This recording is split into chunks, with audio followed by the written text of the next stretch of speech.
Келесі тақырыбымыз жеке тұлға, яғни жеке тұлғаны дамытудағы, қалыптастырудағы, тәрбиелеудегі әсер ететін факторлар. Бүгінгі жеке тұлға тақырыбындағы қарастырылатын тақырыптар жеке тұлға жайындағы түсінік, индивид, тұлға, жеке тұлғалық дегенге тоқталу, жеке тұлғаны қалыптастыруға әсер ететін факторлар, тұлға дамуының негізгі заңдылықтар мен қозғаушы күші, адам дамуын тұлғаның әлеуметтік үрдісі ретінде. Тәрбиенің негізгі мақсаты және жеке адамды қалыптастыру және оның жан-жақты толыққанды дамуын қамтамасыз ету. Адамның дамуында бір-біріне байланысты екі өзек байқалады. Ол биологиялық және әлеуметтік. Биологиялық адам туылғанда тек биологиялық нышан иесі болып танылады. Тек тұлғалық жету әлі ерте. Биологиялық нышандар мен қасиеттердің дамуы адамның өмір бойы мүшелік пісіп, жетілуі және қалыптасу процесінің сипатын көрсетіп отырады. Адамның биологиялық кемелдену және өзгеру процесі оның дамуының жастық сатылары мен мінез құлығында көрініп, осыдан балалық, жасөспірімдік, ересектік және қариялық табиғи бітістермен ажыратамыз.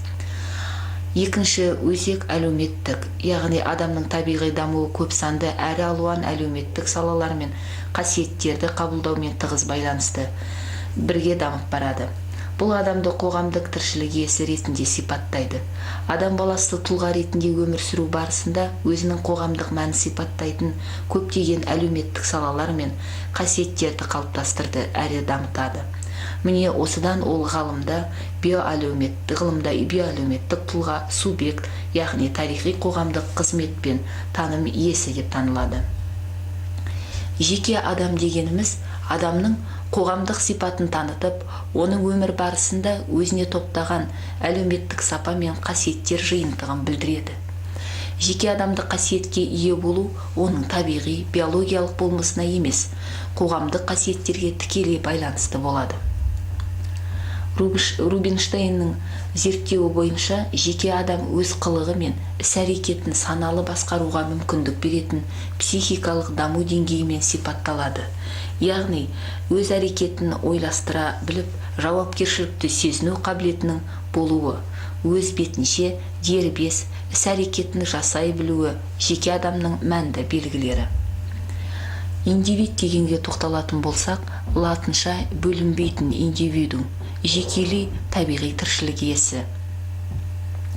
Homo sapiens түрінің өкілі филогенездік және онтогенездік дамудың туа біткен және жүре біткеннің біртұтастығының өнімі.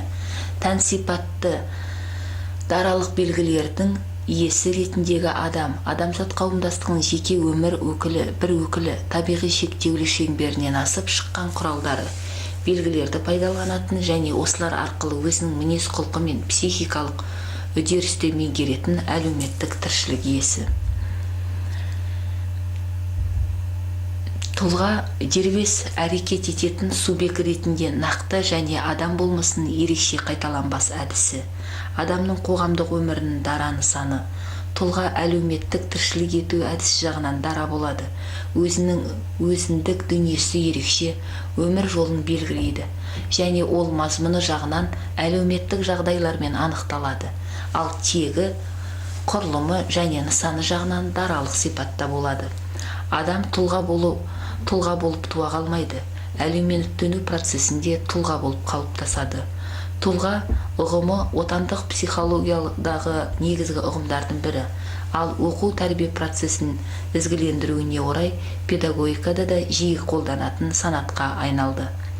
Тұлғалардың әртүрлі топтастырылып саралануын білу мұғалімнің өз шәкірттерінің ерекшеліктерін тез аңғартуына көмектеседі. Жеке тұлғалық жеке адамның қайталанбас өзіндік ерекшелігі, тек соған тән ерекшеліктерінің жиынтығы, мүдделерінің сипатында, перцептивтік процестер мен зият санасында, қажеттіліктері мен қабілеттерінде көрінеді. Жеке тұлғаның дамуы объективті шындықтың күрделі үдерісі.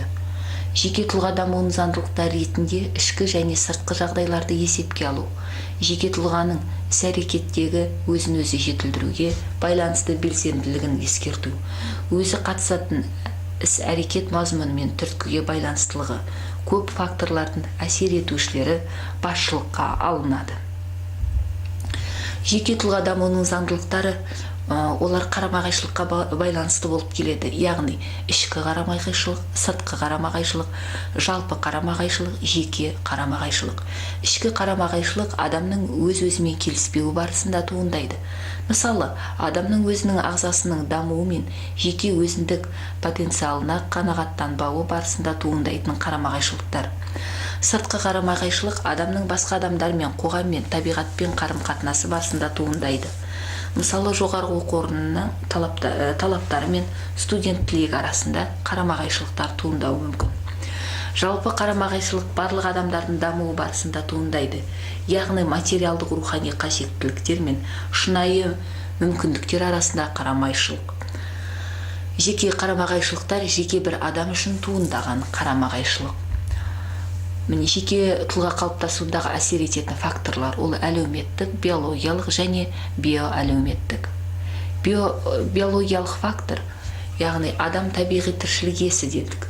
Тұлғаның рухани қасиетінің биологиялық негіздері болады. Іс-әрекет пен туа біткен қабілеттері мен инстинкттеріне және адам бейімделетін сыртқы талаптарға сай анықталады. Тәрбие табиғи дамуды тежейтін үдеріс. Ал әлеуметтік фактор. Адам биологиялық тірі жанды болып туылғанымен де өмір барысында ортаға бейімделіп кетеді. Яғни өзіне жақын әлеуметтік топ ықпалына байланысты. Тәрбие сыртқы орта әсерін реттеуші. Биоәлеуметтік фактор. Адам биологиялық та әлеуметтік те жан. Биологиялық табиғатына психикалық үдеріс тән. Ол оның бағытталуын әлеуметтік орта әсері деп білеміз. Тәрбие белгілі бір мақсатқа негізделіп отырып, жеке тұлғаны қалыптастыру үдерісі. Тәрбие мен білім беру адамның қоғамда қажетті білім, білік, дағдылардың белгілі бір жиынтығымен қарулануын, оның қоғам өмірі мен еңбегіне дайындығын, осы қоғамдағы нормалар мен мінез-құлық ережелерін сақтауын, адамдармен қарым-қатынасын, оның әлеуметтік институттар мен ара-қатынасын қарастырады. Қазіргі жағдайларда адамның ұзақта арнайы ұйымдастырылған білім тәрбиесіз өмірге араласуы өте қиын.